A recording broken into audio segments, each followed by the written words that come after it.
Nuestra tierra brilla con colores propios y nuestra cultura está llena de matices relucientes. Tenemos colores únicos para nuestro carnaval. Hay un color para nuestra herencia y nuestra historia. Y están los colores de nuestro orgullo y de la dominicanidad. República Dominicana es una tierra colorida y desde hace más de 50 años, aquí el color es popular. Desde siempre y por siempre para ti, Pinturas Popular. La pintura. Mi amor, de la famosa, todo. Y me encanta su maíz. Su leche de coco. Su maíz. Su leche de coco. Su maíz. Su leche de coco. Su Leche maíz. de coco. Maíz con coco. ¡Claro! ¡Llegué! Maíz con coco, la famosa. ¡Ah, pero esto es nuevo! Sí, con su tierno maíz dulce y su auténtica leche de coco, hace de tus platos una fiesta de colores, olores y sabores. Maíz con coco. De la famosa, claro. La famosa, lo más natural. Porque lo primero es lo primero. Delante de una experta abuela, siempre hay un exquisito nutritivo plato y detrás una delicada y dulce madre que los deleita con deliciosas pastas, pescados y guisos tan ricos porque siempre lleva delante la pasta de tomate La Famosa, que da sabor y color insuperable. Porque lo primero es lo primero, de La Famosa, claro, La Famosa, lo más natural. Porque lo primero es lo primero. Delante de una feliz pareja siempre hay unos gandules guisados con coco o un sabrosísimo mono de gandules y detrás una sabia y tradicional herencia para cocinar tan sabrosos platos. Porque ella siempre tiene delante los gandules La Famosa, verdecitos, frescos y con coco. Porque lo primero es lo primero. De la famosa, claro. La Famosa, lo más natural.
Amigos televidentes, iniciamos este cenáculo histórico en una fecha memorable y decisoria en la apertura y la democracia, como es el 24 de abril del año de 1965. Y digo que es una fecha memorable porque se produjo la Revolución de abril del año de 1965 y la segunda intervención norteamericana en la República Dominicana que se registra en nuestra accidentada vida histórica. ¿Qué lecciones deja eso ante el país, frente a la sociedad? Porque a excepción de Miguel Ángel Monclús, de Luis F. Mejía, de Víctor Manuel Medina Benet, los historiadores dominicanos en la apertura y la democracia, como honrosas excepciones, como reitero una vez más, no han analizado con objetividad y con precisión ese periodo de nuestra historia. Y han querido negar que los líderes militares, y es una tesis que Francisco Carvajal Hijo ha esbozado ante el país en diversos cenáculos históricos de que la Revolución de Abril del año de 1965, independientemente del anecdotario del levantamiento del capitán que hicieron preso al general Marcos Rivera Cuesta en el campamento 16 de agosto, Peña Tavera y esas cosas, para margen de eso, la Revolución de Abril del año de 1965 fue hecha por los militares trujillistas. Eso siempre han tenido reticencia de plantearlo ante el país, un grupo de historiadores dominicanos que, como yo reitero, en la apertura y la democracia, escriben por encargo. Aquí en la República Dominicana yo quiero felicitar a mi colega José Luis Taveras, porque acaba de publicar un artículo muy interesante sobre la vida, las ideas y lo que es el nivel de lectoría y la vida intelectual dominicana y el ego de muchos intelectuales dominicanos en la apertura y la democracia.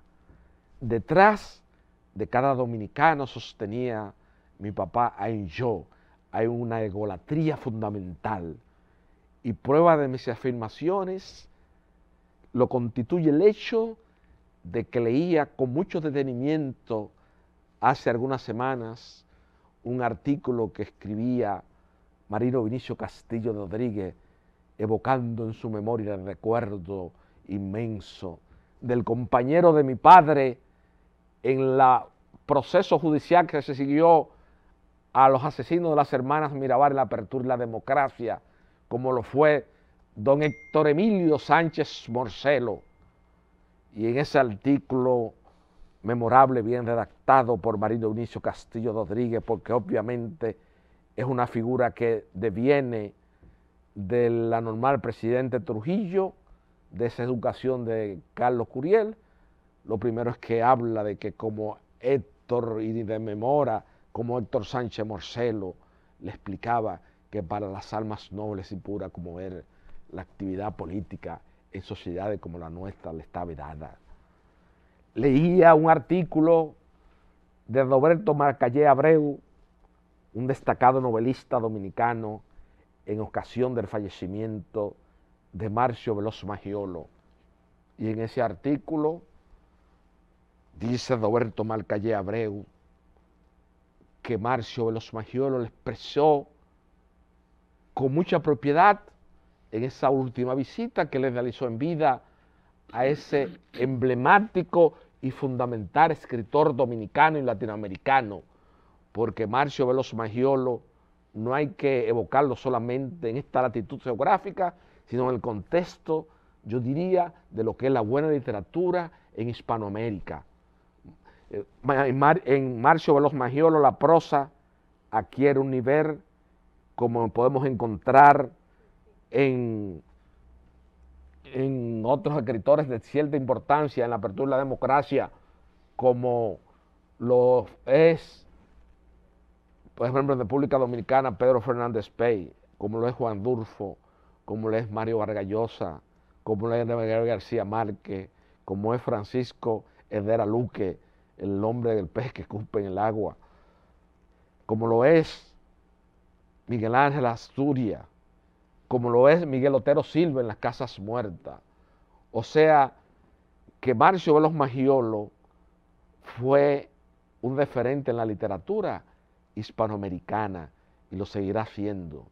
Tiene obras fundamentales que hizo acopio del fundamento, de la idea fundamental que tenían los poetas sorprendidos y lo que todo escritor o todo artista, todo creador debe buscar en cualquier latitud geográfica, que es la comunicarse con el hombre universal y que sus creaciones le produzcan placeres estéticos a la persona que lee una buena novela o que observa una buena obra de arte. Y en Marcio se cumplió cabalmente esos preceptos que evocó, en esos postulados que buscó en un momento determinado de nuestra vida literaria, el nunca bien ponderado Franklin Miesesburgo, aquel autor de La herida esperanzado, y clima de eternidad. Y devolviéndome ya al margen de este comentario tangencial que acabo de hacer, me refiero a ese artículo de Roberto Marcallabre donde Marcio, de acuerdo a la redacción del artículo, que él señala que Marcio le dijo a él que él merecía el Premio Nacional de Literatura. Entonces aquí cada vez que vemos a alguien que escribe en un medio, en un periódico de circulación nacional, son ególatras fundamentales, hay una egolatría, hay un yoísmo en el mundo intelectual y en el mundo académico dominicano, y no hay esa humildad que nos deviene a todos nosotros de aquel hombre, de aquel nació en un pesebre en Nazaret y que cambió la historia de la humanidad en un antes y un después.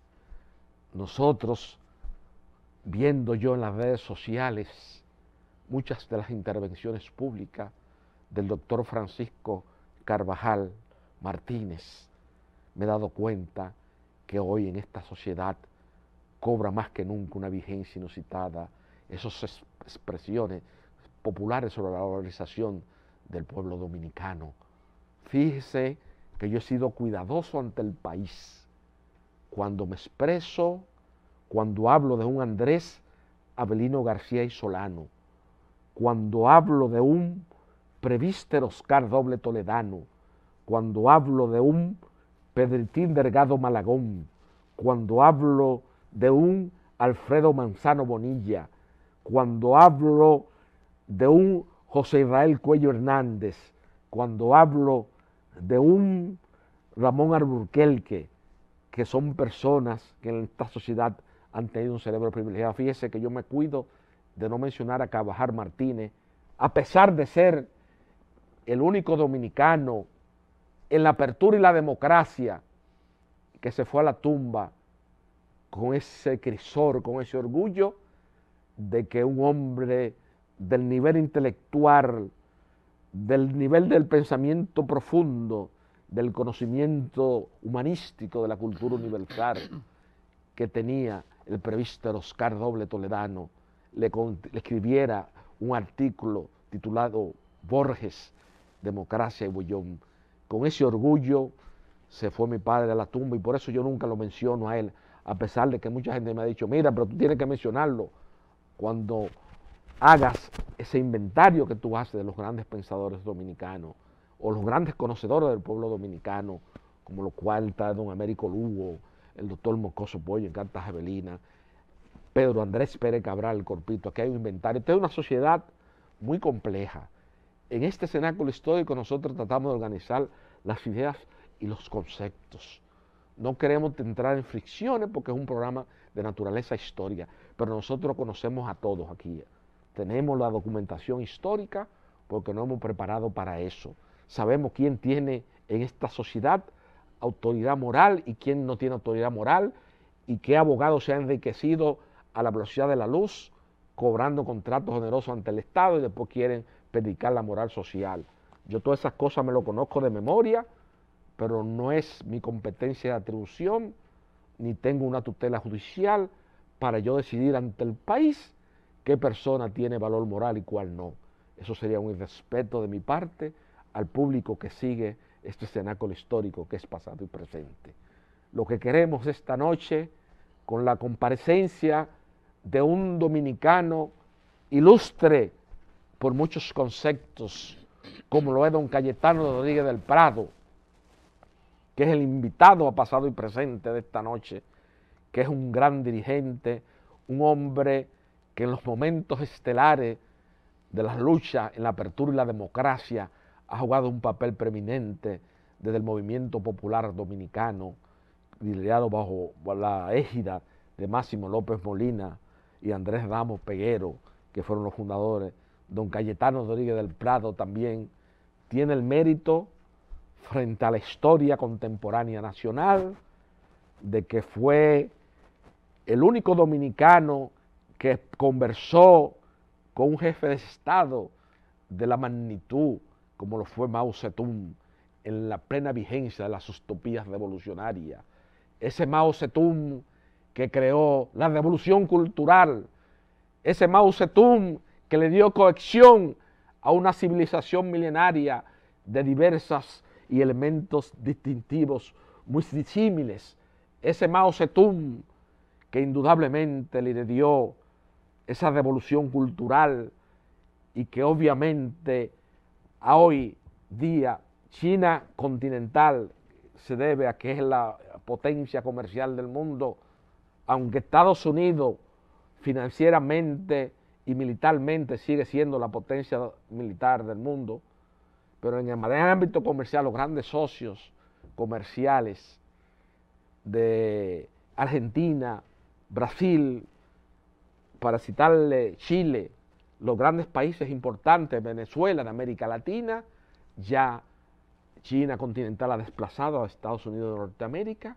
como su principal socio comercial. Hay que reconocer esa realidad frente a la historia dominicana. Entonces nosotros somos socios de Estados Unidos en el aspecto comercial. Tenemos un proceso migratorio que Silvio Torres Sayain lo define muy bien en Dominicans American, y somos parte de la cultura norteamericana. Tenemos que Estados Unidos mantiene la plena hegemonía todavía tecnológica, la hegemonía intelectual, la hegemonía, diríase, del mundo de la civilización del espectáculo a partir de Hollywood, que todavía los chinos no han logrado penetrar, porque son culturas completamente, diametralmente opuestas, y son visión del mundo y de la sociedad totalmente disímiles. Pero obviamente eso se reflejó en un momento en las luchas políticas dominicanas con el Partido Comunista de la República Dominicana, que era de orientación plenamente de Mao Zedong, y con el Partido Comunista Dominicano, que bataba bajo la orientación de José Israel Cuello de Irma, Narciso Isacot, de una serie que era de prosoviético. Esa refriega que en un momento determinado se presentó entre los chinos y los rusos y que motivó a que un cerebro como de la magnitud de Henry Kissinger aprovechara el incidente militar que en un momento determinado se produjo en Jardín, en esa frontera de Jardín, en la frontera rusa-china, en la cual murieron varios militares rusos, y que Henry Kissinger hábilmente aprovechó y creó la política del ping-pong y visitó China continental y se inició un acercamiento que todavía dura hoy día con Occidente. Con don Cayetano Rodríguez del Prado vamos a entrar a conversar sobre estos diversos temas luego de la primera pausa de Pasado y Presente esta noche frente al país y la sociedad dominicana.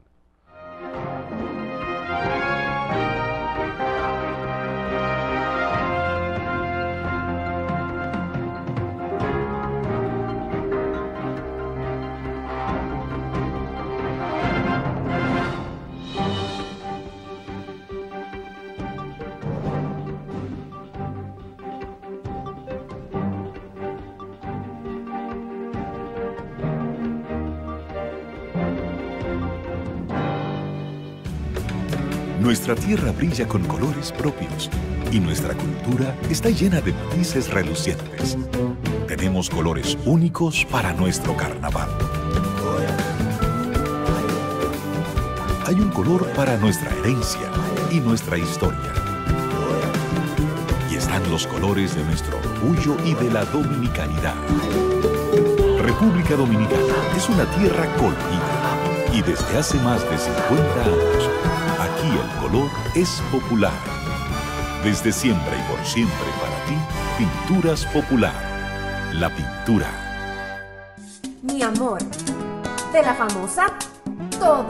Y me encanta su maíz. Su leche de coco. Su maíz. Su leche de coco. Su maíz. Su leche de coco. Su Leche maíz. de coco. Maíz con coco. ¡Claro! ¡Llegué! Maíz con coco, la famosa. Ah, pero este es nuevo. Sí, con su tierno maíz dulce y su auténtica leche de coco, hace de tus platos una fiesta de colores, olores y sabores. Maíz con coco, de La Famosa, claro. La Famosa, lo más natural. Porque lo primero es lo primero. Delante de una experta abuela, siempre hay un exquisito nutritivo plato y detrás una delicada y dulce madre que los deleita con deliciosas pastas, pescados y guisos tan ricos porque siempre lleva delante la pasta de tomate La Famosa, que da sabor y color insuperable. Porque lo primero es lo primero, de La Famosa, claro. La Famosa, lo más natural. Porque lo primero es lo primero. Delante de una feliz pareja siempre hay unos gandules guisados con coco o un sabrosísimo mono de gandules y detrás una sabia y tradicional herencia para cocinar tan sabrosos platos, porque ella siempre tiene delante los gandules La Famosa, verdecitos, frescos y con coco. Porque lo primero es lo primero. De La Famosa, claro. La Famosa, lo más natural.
Hemos señalado en el premio de pasado y presente, se encuentra con nosotros esta noche el legendario dirigente del partido del Movimiento Popular Dominicano y destacado luchador en todas las etapas de la historia contemporánea nacional, como es don Cayetano Rodríguez del Prado. Buenas noches, don Cayetano. Buenas noches, muchas gracias por tu invitación. Don Cayetano, me ha producido una profunda nostalgia y quiero esta noche ante el país, siendo yo quizás el único miembro de la generación que he sido acogido por la peña que ustedes celebran del Movimiento Popular Dominicana en la casa de nuestro amigo Breno Brenes, evocar ante el país a don Monchín Pinedo, que era una persona que nosotros realmente le teníamos un gran aprecio, y realmente él es la sociedad y la juventud dominicana de hoy.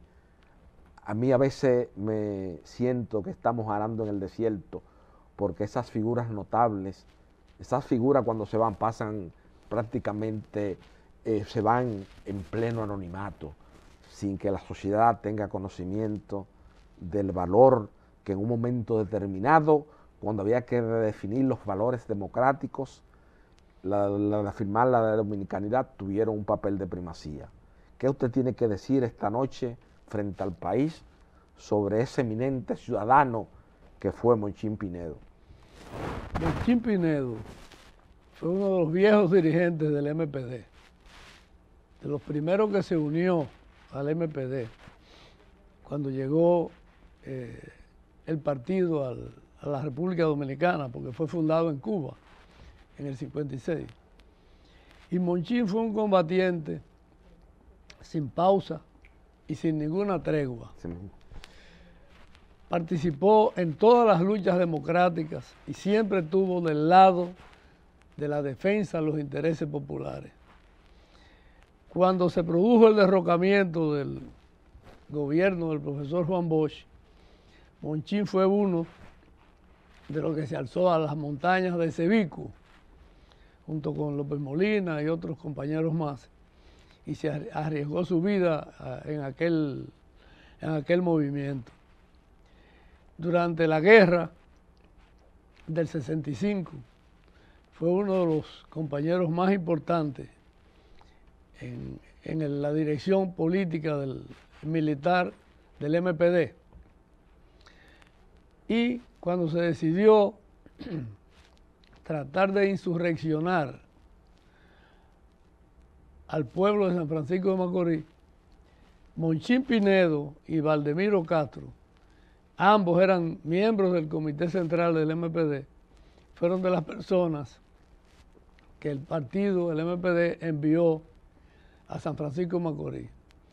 Ambos cayeron prisioneros y Valdemiro Castro perdió la vida y Monchín salvó la vida milagrosamente. Pudo reincorporarse y regresar a la zona constitucionalista y participar junto con todos nosotros en las acciones en defensa de la soberanía nacional que se hicieron aquel año. Monchín es una figura, fue profesor universitario hasta su muerte, y es una figura que la juventud debería conocer y respetar, porque lo dio todo por la defensa de la democracia y de la libertad de este país. De este espacio de televisión, de este cenáculo histórico que es pasado y presente, Francisco Carvajal Hijo, en una especie de introspección, quiero rendirle homenaje, mi admiración, mi cariño en el espacio y en el tiempo a don Monchín Pinedo, porque fue uno de los valores dominicanos, de los valores verdaderamente que se sacrificaron por la democracia que hoy disfrutamos los dominicanos y que está en el olvido, pero que lamentablemente... Y junto con Monchín también debemos recordar a René Sánchez Córdoba. A René Sánchez Córdoba que fue también una trayectoria igual que la de Monchín. Claro, don René Sánchez y Córdoba. Murió con unos días de diferencia. Se nos fueron dos grandes amigos de la tertulia del Partido del Movimiento Popular Dominicano. Sí. Y sobre todo, don René Sánchez Córdoba, que fue un gran urbanista. Siempre ahora que nos hemos quejado, y usted, don Cayetano, como ingeniero civil de gran reputación, va a validar las afirmaciones que voy a hacer ante el país. Ahí lo vemos en la foto cuando usted fue recibido por el gran líder de la Revolución Cultural, Mao Zedong. No, ese es Zhou Enlai. Ah, Zhou Enlai, ¿qué está ahí? Zhou Enlai, sí. Era el primer ministro de China. Sí, pero ahí está la foto de Mao también. Sí, también. Ahí está la foto con Mao Zedong también. Sí. Lo que yo le quería decir, que usted valida, por ejemplo, don René Sánchez Córdoba se va y se muere. Y aquí, por ejemplo, en el urbanismo, en la planificación, él y Pablo Mella fueron a la muerte de Trujillo. Sí, sí. Y quizás este caos urbano que hay en la ciudad de Santo Domingo, quizás fue porque no se siguieron los patrones y los consejos de esos dos urbanistas, como fueron don Pablo Mella y como fue don René Sánchez Córdoba, que también formaba parte de la peña de... René fue también el decano de la Facultad de Ingeniería de la UAS, igual que yo también. Ok, fueron los dos decanos. Los dos fuimos decanos también. Ah, qué bueno. De la Facultad de Ingeniería y Arquitectura. Don Cayetano, ¿usted podría explicar desde el punto de vista histórico esta noche ante el país, ya producido el golpe de Estado contra Juan Bosch, la participación del MPD en ese proceso que va desde 1963 a 1965, la participación que tuvo el Movimiento Popular Dominicano en los preparativos, en la insurrección, en todo lo que devino en el proceso de la revolución del 24 de abril del año de 1965 y sucesivamente después la intervención norteamericana? Sí, el MPD, me refiero al MPD de la primera etapa, ¿no? Inicial. El MPD histórico. Histórico. Fue un partido que se creó en Cuba en 1956 por exiliados dominicanos. Pablo Antonio Martínez fue su primer dirigente y luego Máximo López Molina y Andrés Ramos Peguero. Llegan al país en el 1960, en junio. Ahí nos unimos algunos jóvenes al MPD, y el 30 de agosto de ese mismo año, 1960, se desató una persecución tremenda, fue aplastado el grupo y fuimos a parar a la cárcel de la 40 o a la Beata, un buen número, cerca de 100 militantes y miembros del MPD. Entre esos que fuimos a prisioneros está precisamente René Sánchez Córdoba, el que mencionamos, y estuve yo. Entonces, de esos prisioneros fueron asesinados, de un grupo de 90 aproximadamente, fueron asesinados 80. Wow, pero o sea, una proporción enorme de 10 veces más los que asesinaron que los que salvamos la vida. Ok. Entre esos que salvamos la vida tuvo René Sánchez Córdoba y tuve yo. Tuvo el Condecito, el pintor. El maestro José Ramírez Conde. José Ramírez Ferreira. El discípulo más acabado de Jaime Antonio Gumersindo de Rosario y Colson. Sí. El gran maestro nacional, Jaime Colson, como lo definió Miñín Soto, en un acto de lucidez intelectual, y que mi inolvidable amigo en el espacio y en el tiempo, mi protector, Juan José Jesús Bellapar, lo llevó a los linderos universales. Pero a usted evocar a José Ramírez Conde esta noche como uno de los dirigentes fundamentales que se salvó, tenemos que hablar del gran pintor, del gran artista comprometido Correcto. Con la revolución, que fue José Ramírez Conde, y mi compañero inseparable al inicio de nuestra tertulia en el Mesón de Bari con Oscar Gildía en el año de 1983. Un gran amigo mío en términos personales. Pues sí, continúe. Entonces, el MPD, antes de llegar a la República Dominicana en el 60, participó activamente en la Revolución Cubana. Andrés Ramos Peguero, uno de los dos que vino, fue capitán del ejército revolucionario cubano. Participó activamente con el movimiento 26 de julio.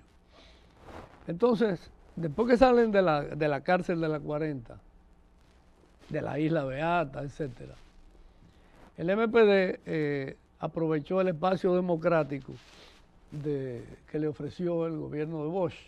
No fuimos perseguidos en esa etapa. Pero una vez que se produce el derrocamiento de Bosch, se desata una gran persecución contra todo el movimiento democrático dominicano y particularmente contra el MPD y el 14 de junio. En esas luchas, el MPD hizo un intento insurreccional en Cebicos, entre los cuales estuvo López Molina y Monchín, precisamente, Monchín Pinedo.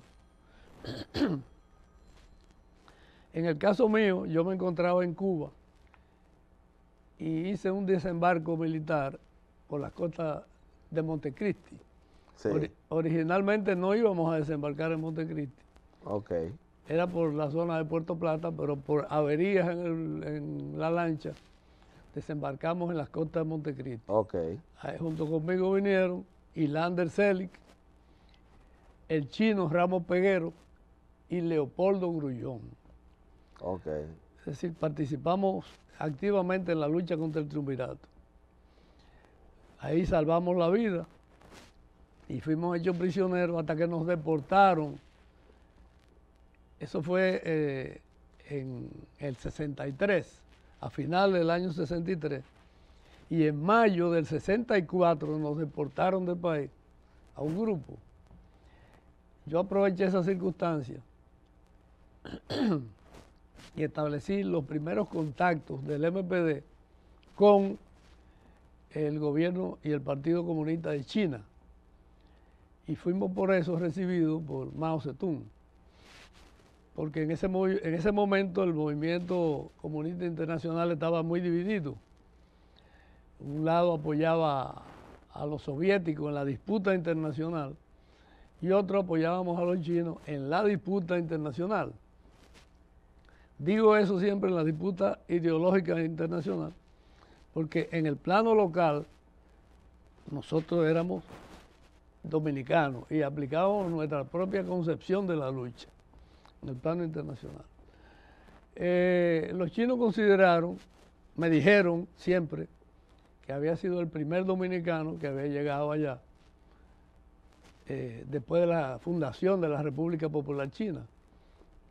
La República Popular China fue proclamada por Mao Zedong el 1 de octubre de 1949. Exacto. E inmediatamente China entró en una gran guerra en Corea, que termina en el 1953. Entonces era imposible visitar a China en esa época. Pero en el 53, poco después, bueno, teníamos aquí la dictadura de Trujillo. Claro. Empezaron las contradicciones después de la muerte de Stalin entre la Unión Soviética y China. Entonces, y con el incidente que hubo en Jardín, el asesinato con las tropas DOSA que sí, fueron correcto, el enfrentamiento militar que hubo en la frontera sí, de entonces, siberiana con la China continental. El exilio dominicano, los marxistas dominicanos del exilio, se identificaban siempre con la Unión Soviética y no apoyaban las posiciones del Partido Comunista Chino de Mao Zedong. Como el MPD tenía contradicciones con el Partido Socialista Popular, el MPD se fue siempre a apoyar las posiciones del Partido Comunista China y las posiciones de Mao, a diferencia del Partido Socialista Popular, que apoyaba las posiciones del Partido Comunista de la Unión Soviética, las posiciones de Nikita Khrushchev. Exacto. Me refiero siempre a la disputa internacional. Exacto. Entonces, al llegar yo allá, armado de un dossier documental, reforzando un dossier documental que ya yo había enviado en el 1962, cuando fui delegado al 7º Congreso Mundial de la Unión Internacional de Estudiantes, diciéndole quién era el MPD y que apoyábamos las posiciones de China en la arena internacional. Eso produjo entonces que yo fuera recibido por Mao Zedong para conversar sobre los planes de acercamiento de República Dominicana con China. Y siempre... De dicho sea de paso, don Cayetano, y quizás por la humildad proverbial de que usted ha exhibido ante el país, pero para Francisco Carvajal y para las nuevas generaciones de dominicanos tiene una gran significación histórica de que el gran líder de la revolución cultural como fue Mao Zedong y fundador de la República Popular China. Y fundador de la República Popular China. Hay que entender lo que es Mao Zedong en la historia. Sí. Recuerdo que salía de la Catedral de la Guadalupe en el Distrito Federal de México en el año 1976 y yo sale un periodo que dice mi papá, lo recoge, que íbamos con María Luisa Landín, aquella famosa cantante sí, mexicana de Amor Perdido, del cine de oro mexicano, sí, y dice, muere Mao Zedong.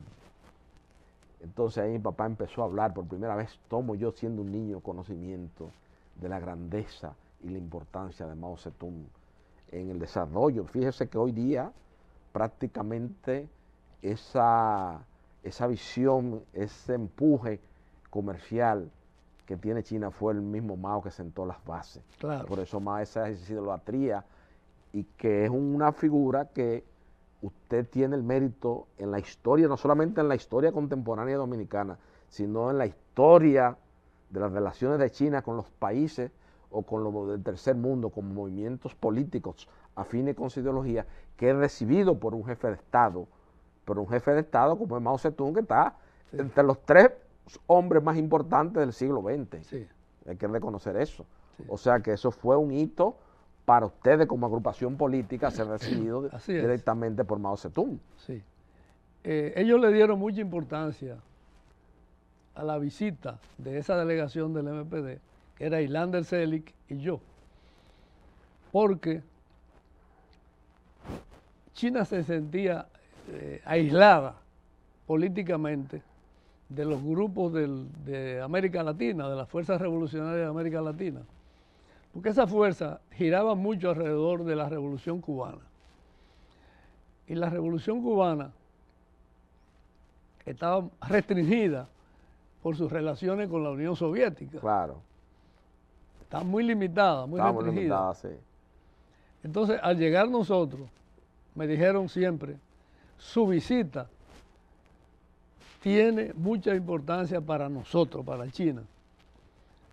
No solo desde el punto de vista de las relaciones con la República Dominicana, sino de las relaciones de China con toda América Latina, porque eran relaciones débiles todavía en 1964.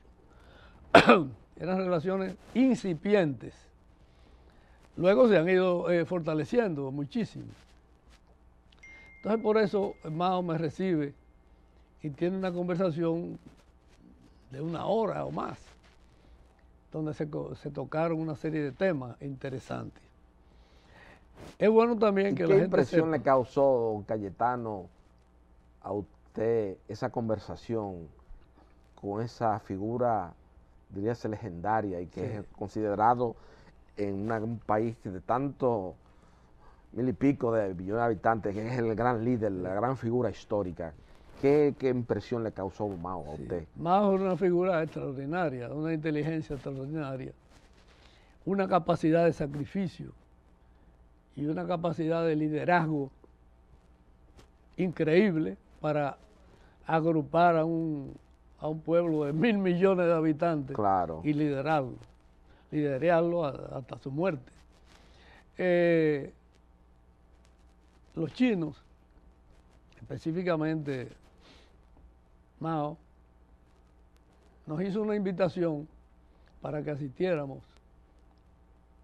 a la 10ª Conferencia Mundial contra las Bombas Atómicas y de Hidrógeno, que iba a celebrar en Tokio. Entonces, después de esa reunión con Mao, nosotros salimos y fuimos a Tokio y participamos en esa conferencia. Okay. Muy importante conferencia, donde defendimos la hipótesis del desarme mundial de todos los países del mundo. Luego, yo me entero, ya varios años después, por la prensa internacional,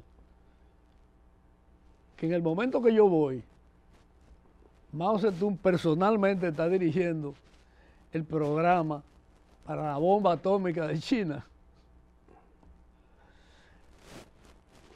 cuya primera explosión, la primera prueba de la bomba, es unos pocos meses después de nuestro viaje a la conferencia contra la bomba atómica de hidrógeno. En la conferencia a mí me eligieron miembro del comité directivo, ellos le llamaban el Steering Committee, de la 10ª Conferencia contra la Bomba, y sirvió también para proyectar la imagen del MPD en el plano internacional. Otros compañeros del 14 de junio estuvieron también en China en el 64, unos pocos días o semanas después de mi visita. No tuvieron la oportunidad de tener una conversación o una discusión sentado con el presidente Mao, aunque algunos siempre han manifestado que lo vieron a Mao en reuniones colectivas. Eso debe quedar claro también. Pero no participaron en una reunión. Como él lo decía usted, que fue una Como conversación tuvo personal, o sea, como una distinción, Sí, de una condición al movimiento dominicano, popular dominicano, una distinción histórica de un rango, dirías, en las luchas políticas, en la apertura y la democracia. Yo creo que ese es el acontecimiento de mayor nivel que un jefe de Estado y líder, como usted dice, el padre de la revolución cultural, el fundador de la República Popular de China, lo haya recibido a usted y lo haya conversado casi durante 45 minutos con usted. Eso es una cosa que yo creo que no se produjo ni cuando Kissinger visitó China continental. Mao no recibía muchas personas. Exacto. Era una persona que se mantenía siempre en el interior del país, en contacto con los campesinos, con el pueblo, pero no era muy dado a recibir delegaciones extranjeras. Era esporádico, era algo esporádico. Sí. Entonces, después que salimos de Tokio y volvimos de nuevo a nuestro exilio en París, porque estábamos deportados en Europa, tomamos la decisión de regresar al país aunque cayéramos presos a comienzo del 65.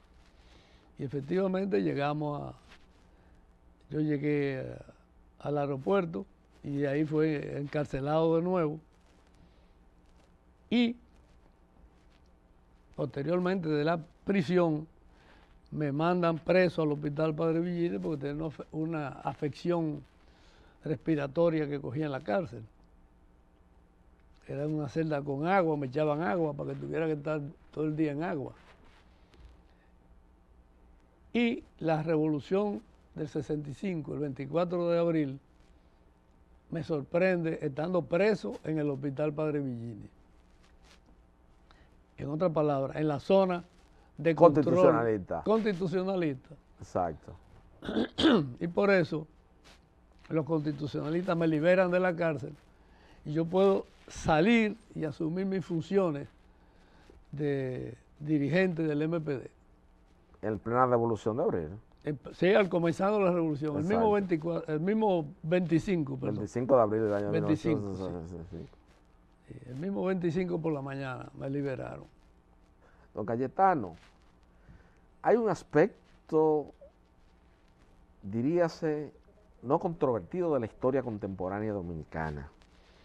Y yo quiero que usted me analice ese fenómeno desde el punto de vista histórico y desde el punto de vista social, porque yo he esgrimido una tesis histórica que la Revolución de Abril, aunque no fue iniciada, pero fue liderada por la escuela militar que creó el generalísimo Trujillo. Fíjese que las dos figuras fundamentales, como Francisco Alberto Camaño Deñó, que fue anterior a la Revolución, que presidía los cascos blancos, que era el órgano depresivo contra mucho de la juventud que se manifestaba en las luchas por la libertad y la democracia del pueblo dominicano, y en Francisco Alberto Camaño Deñó, hijo de Fausto Camaño, una figura cimera del militarismo de Trujillo,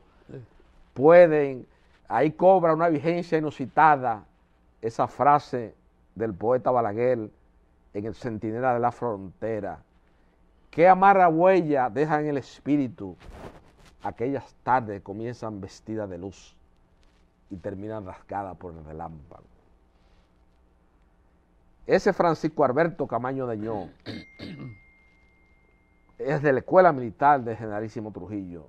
Rafael Fernández Domínguez, ¿a qué usted atribuye a que los militares de la escuela de Trujillo, Manuel Ramón Montes Arache, sean al final de cuentas, que al final tomaron control del movimiento insurgente de la Revolución de Abril? Sí, me da la impresión de que al estar cerca de aquel ambiente del trujillismo, recibieron un choque en su conciencia de ver tantas cosas y encontraron en el retorno a la democracia y en el levantamiento del 24 de abril una forma de reivindicarse a sí mismos y de reivindicar a sus ancestros y a esa vida anterior. Efectivamente, fueron personas que participaron, iniciaron una conspiración y participaron en una conspiración para restablecer la democracia que representaba el gobierno de Juan Bosch, del PRD. Y esas personas arriesgaron todo, enfrentaron todos los sacrificios e iniciaron ese pronunciamiento del 24 de abril.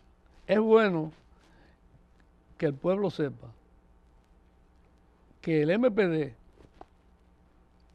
y los partidos de izquierda no fueron informados de ese movimiento. Nosotros simplemente nos sorprendimos cuando estalló el movimiento. Pero inmediatamente que se hicieron los primeros pronunciamientos, que Peña Gómez habló por la televisión, que se trataba de un movimiento democrático para volver al orden democrático, el MPD, el 14 de junio, todos nos lanzamos a la lucha con gran energía y gran decisión. La consigna del MPD, del cual yo era secretario general en ese momento, del MPD, porque López Molina se encontraba todavía en el exilio. Entonces, la dirección principal del partido la tenía yo. El MPD, lo mismo que el 14 de junio, eran organizaciones político-militares. Una jefatura política y al mismo tiempo militar. Eso es bueno que la gente lo entienda. Entonces, nosotros lanzamos la consigna de participación popular para que no se diera un simple contragolpe sin la presencia del pueblo. Nosotros creíamos y creemos todavía que si el pueblo participa en un proceso de ese tipo, las transformaciones que se pueden producir y las conquistas que se logran son más profundas. Son conquistas verdaderamente democráticas y populares. Entonces nosotros lanzamos la política de armas para el pueblo, la consigna de armas para el pueblo. La enarboló también el 14 de junio y la enarboló el Partido Socialista Popular. De los hermanos Ducuderey, de Felicelio y Juan Ducuderey. Sí, porque los tres partidos de la izquierda que existían en ese momento trabajaron unificados. En favor de la revolución. En favor de la revolución. De apoyo al Había 5 partidos. Los 3 partidos de la izquierda, MPD, 14 de junio, que era el mayor. El 14 de junio que quedó, bueno hacer la aclaración, don Cayetano Rodríguez del Prado, ante el país. El 14 de junio que queda después de la eliminación física de Manolio Tavares Justo, porque ya en ese momento ya Manolo se había ido ya a las famosas escarpadas montañas de Quisqueya. Entonces el 14 de junio ya la parte, lo que quedó del movimiento, de la división que vino el 14 de junio, de la parte que quedó militar. Entonces, había 2 partidos más participando, el Social Cristiano y el PRD. Camaño enfrentaba la difícil situación de unificar todas esas fuerzas bajo su mando. Tenía las fuerzas de los militares constitucionalistas, pero yo siempre he dicho que después del 28 de abril era un grupo reducido, 200 y pico de hombres, no llegaban a 300. Mientras que las fuerzas del pueblo que movían esos 5 partidos era 10 veces mayor. 10 veces mayor. Entonces, ¿qué hizo Camaño? Creó un organismo que se llamó el G5. Nos reunimos varias veces en el patio del asilo de San Lázaro, donde estaban las monjitas. Y tenía un representante en cada partido. Del PRD iba Peña Gómez, del 14 iba Fidelio de Pradel, del PCP iba Manolo González, el español, papá de Manegonte. Exacto. Del Social Cristiano iba Rafaelito Martínez y yo iba en representación del MPD. Entonces, ese organismo discutía y trazaba la política a seguir durante la guerra y su vínculo con la población. Sí. Ahí, pues, se mantuvo durante todo el transcurso de la guerra esa lucha y fue avanzando y el pueblo se mantuvo hasta que la guerra concluyó como se conoce. Bueno, don Cayetano, lamentablemente ya hemos llegado esta noche al final del espacio de tiempo de pasado y presente, para nosotros tiene una gran significación que una figura con trazos heroicos como usted, que jugó un papel, que ha jugado un papel cimero en las luchas por la libertad y la democracia del pueblo dominicano. Yo le reitero mi admiración, mi cariño, mi afecto en el espacio y en el tiempo, y a la vez de cargo ante el país y señalo el gran mérito histórico que tiene de haber sido recibido por uno de los hombres fundamentales de la historia universal como fue Mao Zedong, y que le dedicó tanto tiempo a todos ustedes en las conversaciones sobre las luchas políticas en los países del tercer mundo. Buenas noches, amigos televidentes.